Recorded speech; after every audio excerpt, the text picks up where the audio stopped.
Hello everyone. आज हम discuss करने वाले हैं टॉपिक जो है जैसे बैलेंस केमिकल इक्वेशन। ठीक है, तो ये हमारे पास जो है कि सेकंड वीडियो रहने वाली है किसके लिए, क्लास 10th के लिए। अब क्लास 10th के अंदर जो है कि जब हमने डिस्कस किया था कि हम आपके पास जो है यहाँ पे जो कि बैक टू बैक वीडियो लेके आ रहे हैं एंड ये जो वीडियो रहने वाली हैं आपके जो पूरे एग्ज़ाम पॉइंट ऑफ व्यू से रहने वाली हैं। ठीक है, यहाँ पे हम जो है कि हर एक टॉपिक डिस्कस करेंगे कि यहाँ पे आपके पास जो टॉपिक जो है एग्ज़ाम पॉइंट ऑफ व्यू से बहुत ही इंपॉर्टेंट है। ओके, अब यहाँ पे हमारे पास जो फर्स्ट जो वीडियो है उसके अंदर हमने डिस्कस कर लिया था कि वहाँ पे केमिकल रिएक्शंस क्या होती हैं। ठीक है, उसके बाद केमिकल रिएक्शन फिजिकल रिएक्शन भी डिस्कस किया था। उसके बाद हमने डिस्कस किया था टॉपिक जो है करैक्टरिस्टिक्स, क्या क्या करैक्टर रहते हैं केमिकल रिएक्शंस के। फिर उसके बाद जो कि हमने जो कि अलग अलग टॉपिक जो वहाँ पे डिस्कस किए हुए हैं। ठीक है, अब ये जो आपके पास जो सेकंड जो टॉपिक है this is a balance chemical equation. तो डिस्कस करते हैं यहाँ पे जो कि बैलेंस केमिकल इक्वेशन होता क्या है। ठीक है, तो आपको पता है कि बैलेंस का मतलब क्या होता है कि बैलेंस करना जो है चीज़ों को। ठीक है, लेफ्ट एंड राइट दोनों साइड जो आपका जो है इक्वल होना चाहिए। ओके, अब यहाँ पे सेम कंसेप्ट है, सेम मेरेडी जो है। अब क्या है, अब देखो फॉर एग्जांपल जैसे आपके पास कंपाउंड है जैसे है hydrogen plus chlorine give a product of hydrogen chloride.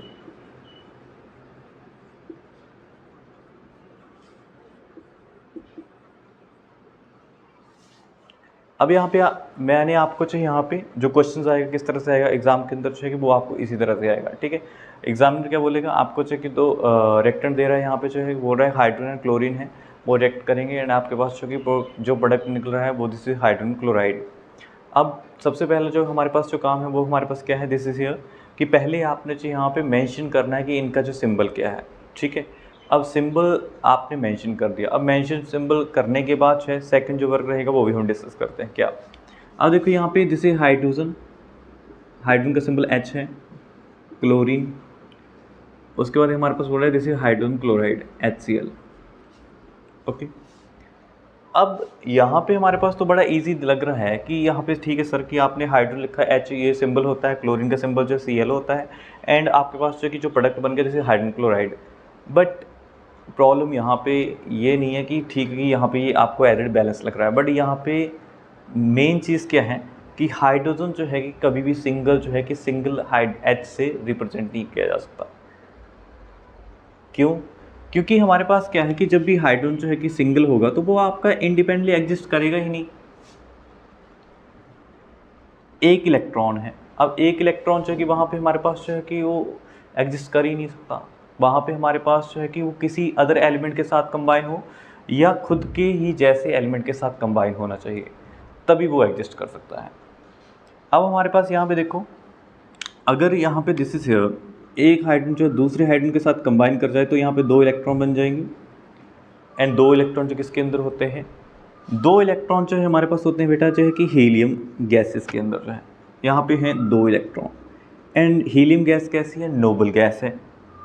And जो भी आपके पास मॉलिक्यूल्स है नोबल गैसेस की इलेक्ट्रॉनिक कन्फिग्रेशन को अचीव कर लेता है, वो कंपाउंड आपका क्या है, स्टेबल है। ठीक है, this is stable compound and ये क्या है आपका इंडिपेंडेंटली एग्जिस्ट कर सकता है। इसका मतलब क्या हुआ कि आपके पास जो है जितनी भी नोबल गैसेज है, हीलियम है, नियॉन है, आर्गन है, क्रिप्टन है, जिनान है, अगर हम जो है कि वहाँ पे वो एलिमेंट जो कि उन इलेक्ट्रॉनिक कन्फिग्रेशन को अचीव कर लेगा तो वो क्या है इंडिपेंडेंटली एग्जिस्ट कर जाएगा। वहाँ पे उसको जो है किसी अदर मॉलिक्यूल के साथ कंबाइन करने की नीड नहीं रहती है। अब इसका मतलब हमारे पास ये जो हाइड्रोजन लिखा है ये हमने गलत लिखा है। क्यों? क्योंकि ये इंडिपेंडेंटली एग्जिस्ट कर ही नहीं सकता। एक इलेक्ट्रॉन है, स्टेबल होने के लिए इसको क्या चाहिए, मैक्सिमम जो है 2 इलेक्ट्रॉन। ओके, अब यहाँ पे मतलब कि हमारे पास जो कि दो हाइड्रोजन होने चाहिए, तो दिस इज हाइड्रोजन। ऐसे ही क्लोरीन, अब क्लोरीन की बात करें तो क्लोरीन का एटॉमिक नंबर होता है 17 एंड 17 जो है इसके ऊपर से चार्ज हमारे पास जैसे -1। अब ये यहाँ पे सेम एसिड जो है इंडिपेंडेंटली एग्जिस्ट कर ही नहीं सकता। इसका मतलब इंडिपेंडेंटली एग्जिस्ट नहीं करेगा तो यहाँ पे एक और क्लोरीन जो है अगर हमारे पास मिल जाए तो यहाँ पे दो इलेक्ट्रॉन जो है कि आ जाएंगे एंड जब दो इलेक्ट्रॉन की कन्फिग्रेशन को अचीव कर लेगा तो this is also here helium इसका मतलब कि हमारे पास जो है कि ये जो हमने क्लोरीन लिखा है ये भी गलत लिखा है, Cl2 होगा, क्योंकि जब आपको जो कि डायरेक्ट बोल रहे थे हाइड्रोजन जो कि सिंगल लिखोगे तो वहाँ पे इंडिपेंडेंटली एग्जिस्ट नहीं करता है, क्लोरीन इंडिपेंडेंटली एग्जिस्ट नहीं करेगा, इसलिए यहाँ पे या तो कोई अदर मॉलिक्यूल रहेगा या आपका जो कि सेम। तो जब एक ही बोला है आपको हाइड्रोजन तो आपने हमेशा क्या लिखना, हाइड्रोजन जो है H2 इस तरह से, तभी वो इंडिपेंडेंटली एग्जिस्ट कर सकता है। अब यहाँ पे हमारे पास जो कि हमने वीडियो में डिस्कस किया था कि दिस इज हियर, ये जो हमारे पास है लेफ्ट साइड में दिस इज हियर, ये आपके पास क्या रहेंगे, रिएक्टेंट। राइट साइड में हो गया हमारे पास this is product.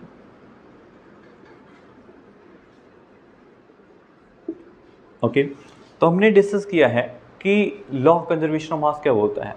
Law of conservation of mass हमारे पास बोल रहा है कि mass can neither be created nor be destroyed but it can converted into one form to another. अब यहाँ पे बोल रहा है कि जो मास है ना तो हम उसको क्रिएट कर सकते हैं ना हम उसको डिस्ट्रॉय कर सकते हैं, एक फॉर्म से दूसरी फॉर्म में कन्वर्ट कर सकते हैं। इसका मतलब कि ये जो हाइड्रोजन क्लोरीन है ना हम इसको डिस्ट्रॉय कर सकते हैं, बस एक फॉर्म से दूसरी फॉर्म में कन्वर्ट कर दिया। अब हमारे पास क्या है कि रिएक्टेंट हाइड्रोजन क्लोरीन है, रिएक्ट किए एंड रिएक्ट करने के बाद बन गया हमारे पास जो HCl हाइड्रोजन क्लोराइड।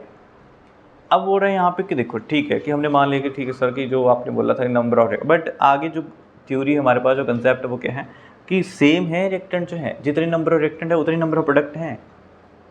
तो आप देख सकते हैं यहाँ पे रिएक्टेंट वाली साइड जो हाइड्रोजन 2 है, यहाँ पे कितने हैं 1, क्लोरीन कितने हैं 2 है, यहाँ पे कितने हैं 1। इसका मतलब कि आपको क्या करना पड़ेगा, यहाँ पे जो है रिएक्टेंट जितने नंबर ऑफ रिएक्टेंट होंगे उतने नंबर ऑफ प्रोडक्ट आपको जो है यहाँ पे फॉर्मेशन करनी होगी। ठीक है, तो इसलिए हम क्या करते हैं इनको जो यहाँ पे बैलेंसिंग द इक्वेशन जो है, तो यहाँ पे हम जो है दिस इज हियर, एक तो हमारे पास जो है कि अगर आपके पास जो रिएक्शन जो है कि स्मॉल सी है तो वहाँ पे आपको जो कि ज़्यादा नीड नहीं पड़ेगी एक टेबल बनाने की जो है। ठीक है, जनरली हम जो है आगे आपको मैं टेबल बना के भी सिखाऊंगा किस तरह से हम जो ईजिली रिएक्शन को बैलेंस कर लेते हैं। ठीक है, अदरवाइज़ क्या है हमारे पास हिट एंड ट्रायल मेथड होता है, हिट एंड ट्रायल मेथड के दौरान जो हम डायरेक्ट क्या करते हैं कि जितने नंबर ऑफ रिएक्टेंट होंगे उतने नंबर ऑफ प्रोडक्ट जो हम यहाँ पे सिंपली राइट डाउन कर देते हैं। ठीक है, तो यहाँ पे 2 हाइड्रोजन है 2 क्लोरीन है, अगर मैं यहाँ पे जो है कि HCl के आगे जो है 2 के साथ जो यहाँ पे डिनोट कर दूँ तो हमारे पास क्या होगा, 2 हाइड्रोजन हो गए 2 क्लोरीन हो गए, मॉलिक्यूल कह रहा है सेम।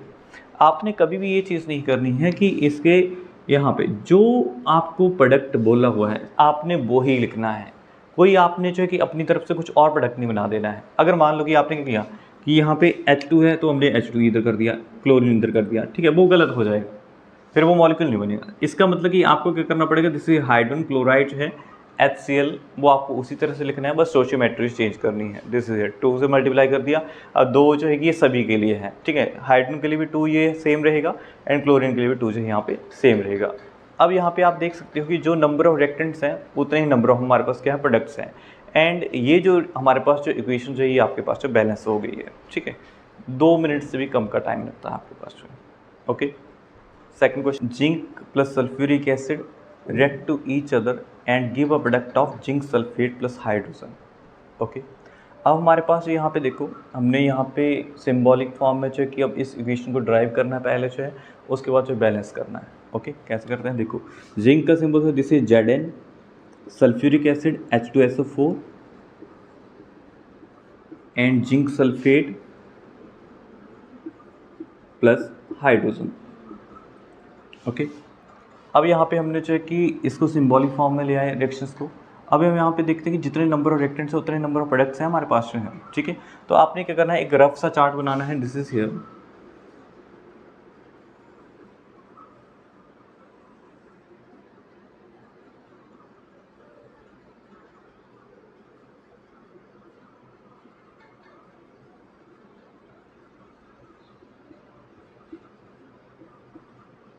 ओके, अब यहाँ पे देखो कि E से मैं रिप्रेजेंट कर रहा हूँ एलिमेंट को, R से रिप्रेजेंट कर रहा हूँ रिएक्टेंट को एंड P से रिप्रेजेंट कर रहा हूँ प्रोडक्ट को।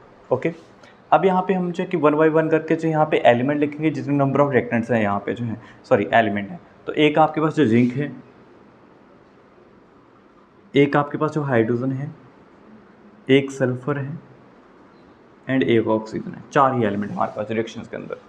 अब यहाँ पे देखो कि नंबर ऑफ रिएक्टेंट्स जो जिंक वाली साइड रिएक्टेंट वाली साइड कितने हैं, तो जिंक जो है आपके पास जो है कि 1 है, उसके बाद हाइड्रोजन कितने हैं 2, उसके बाद जो एक सल्फ़र कितने हैं यहाँ पे 1, ऑक्सीजन कितनी है 4। ऐसे ही आपने जो कि प्रोडक्ट वाली साइड देखना है, जिंक कितने हैं 1, हाइड्रोजन 2 है, सल्फ़र 1 है एंड ऑक्सीजन 4। अब यहाँ पे आपको जो कि चार्ट के अंदर जो बिल्कुल क्लियरली दिखाई दे रहा है कि क्या, कि जितने नंबर ऑफ रिएक्टेंट्स है उतने नंबर ऑफ हमारे पास प्रोडक्ट आ रहे हैं। यहाँ पे कोई भी ऐसा हमारे पास जो एटम नहीं है जिसके यहाँ पे जो है कि डिफरेंट नंबर हो। अगर हम जो रिएक्टेंट वाली साइड जिंक का नंबर देखें तो 1 है, प्रोडक्ट वाली साइड भी क्या है, जिंक 1 ही है, हाइड्रोजन भी सेम जो है 2 ही है, सल्फर भी 1 ही है एंड ऑक्सीजन क्या है, दोनों साइड जो है कि 4 ही है। अब इसका मतलब ये हुआ कि यहाँ पे ये जो रिएक्शन है ये ऑलरेडी पहले से ही बैलेंस है। अब कुछ बच्चे क्या करते हैं कि आपको पता है कि वहाँ पे क्वेश्चन आ गया बैलेंस द केमिकल इक्वेशन। अब बैलेंस द केमिकल इक्वेशन के अंदर ये क्वेश्चन आ जाएगा एंड क्वेश्चन आ गया एंड हम क्या करेंगे, वहाँ पे डायरेक्ट जो है इसको बैलेंस करना स्टार्ट कर देंगे। ठीक है, कुछ ना कुछ हो वही बैलेंस तो करनी ही पड़ेगी। बट प्रॉब्लम ये है कि जब तक हम सोचेंगे नहीं, क्वेश्चन को समझेंगे नहीं, ठीक है, अगर आपने क्वेश्चन को सही तरीके से समझा नहीं तो आप जो उसको क्या करेंगे, बैलेंस करना स्टार्ट कर देंगे एंड वहीं पे क्वेश्चन गलत हो जाएगा।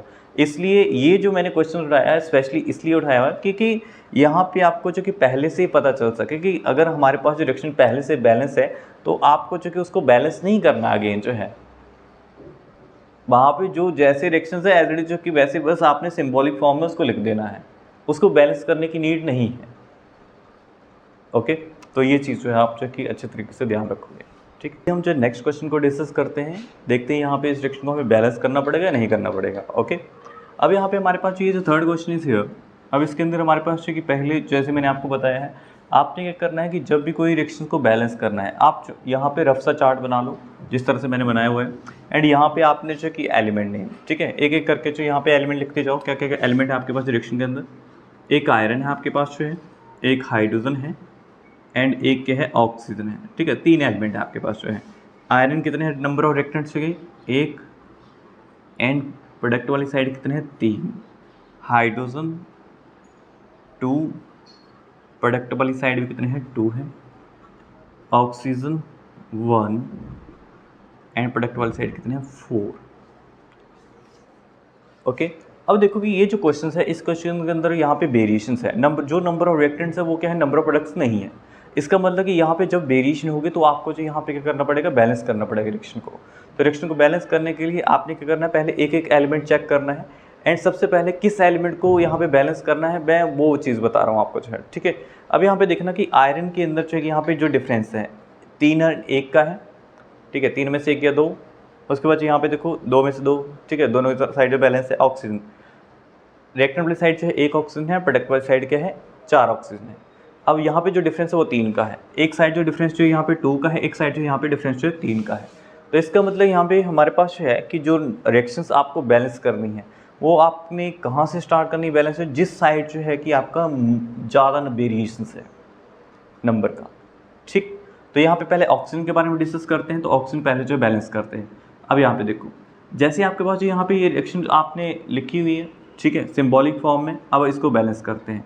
अब यहाँ पे देखो ऑक्सीजन कितनी है, प्रोडक्ट वाली साइड 4, पहले यहाँ पे मेंशन कर दें this is reactant and this is a product. R से मैंने रिप्रेजेंट कर दिया एंड पी से मैंने प्रोडक्ट को रिप्रेजेंट कर दिया। ओके, अब सिंपली क्या करना है, आपने जस्ट कभी भी ये नहीं करना क्या कि आपने जो है कि ऑक्सीजन यहाँ पे 4 लगा दिया।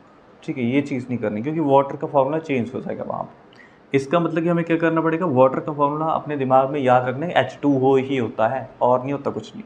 तो इसका मतलब कि जो फोर्स जो है कि आपने यहाँ पे स्टार्टिंग में जो है, ठीक है, फर्स्ट में जो कि आपने जो कि 4 यहाँ पे ऐड कर दोगे तो वहाँ पे आप जो है कि देखोगे 4 ऑक्सीजन हो जाएंगे। ओके, तो यहाँ पे करते हैं डिस्कस जो है, आयरन प्लस 4 H2O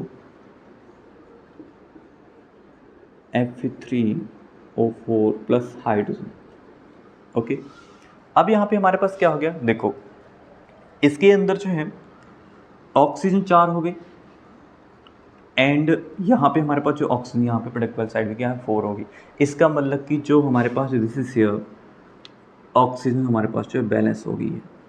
ठीक है, अब यहाँ पे देखना है कि अब इनबैलेंस क्या हुआ, चेंज क्या है। अब चेंज क्या है, देखो यहाँ पे पहले हाइड्रोजन कितने थे, 2 थे, अब यहाँ पे कितने हो गए 4 2 8। अब इसको मल्टीप्लाई करते हैं, यहाँ पे जो है 4 2 8 अब यहाँ पे प्रोडक्ट वाली साइड कितने हैं 2। तो अब यहाँ पे सिंपली क्या करना है कि आपने यहाँ पे प्रोडक्ट वाली साइड भी जो है कि इसको 8 करना है। ओके, तो यहाँ पे करते हैं। अब यहाँ पे दिस इज प्रोडक्ट है, अगर मैं यहाँ पे मान लो कि दिस इज 4 से इसको मल्टीप्लाई कर दूँ तो 8 बन नहीं जाएगा यहाँ पे, ठीक है। तो सिंपली मैंने क्या किया, प्रोडक्ट वाली साइड जो है कि 4 से मल्टीप्लाई कर दिया, दिस 4 2 8। इसका मतलब यहाँ पे ये भी आपके पास जो है प्रोडक्ट वाली साइड भी आपके पास जो यहाँ पे क्या हो गई 8 हाइड्रोजन हो गई, एंड रेक्टेंगल वाली साइड भी क्या है 8 हो गई। अब ये हाइड्रोजन एंड ऑक्सीजन क्या हो गया आपके पास जो बैलेंस। अब थर्ड इज हियर आयरन। अब आयरन कितने हैं आपके पास जो है, आयरन प्रोडक्ट वाली साइड है 3 एंड रेक्टेंगल वाली साइड है 1। तो यहाँ पे हम सिंपली क्या करेंगे, अगर मैं यहाँ पे रेक्टेंगल वाली साइड जो 3 से मल्टीप्लाई कर दूँ तो यहाँ पे रेक्टेंगल जो है आपके पास जो है आयरन 3 ही हो जाएंगे। देखते हैं, तो यहाँ पे this is here 3 iron plus 4 water molecule है, give a product of Fe3O4 plus 4 hydrogen molecule. तो यहाँ पे आप देख सकते हो कि इस इक्वेशंस के अंदर हमने हर एक एलिमेंट को बैलेंस कर लिया है। देखो रेक्टेंगल वाली साइड जो आयरन कितने हो गए 3, प्रोडक्ट वाली साइड कितने हैं 3 है, हाइड्रोजन कितने हैं 8 रेक्टेंगल वाली साइड, एंड यहाँ पे कितने हैं 8 प्रोडक्ट वाली साइड, ऑक्सीजन कितने हैं 4, एंड यहाँ पे भी ऑक्सीजन कितनी है 4। सिंपल सा है, यहाँ पे कोई ज़्यादा टफ नहीं है, बस सिंपल से आपने क्या करना है वहाँ पे चार्ट बनाओ, चार्ट बना के आप जो कि वहाँ पे देखो कि किसके अंदर जो वेरिएशन ज़्यादा है, जिसके अंदर वेरिएशन ज़्यादा पहले उसको जो बैलेंस करना स्टार्ट करो, वहीं से बैलेंस करना स्टार्ट करोगे, उसके बाद जो धीरे धीरे आपके पास जो इक्वेशन जो बैलेंस होती जाएगी।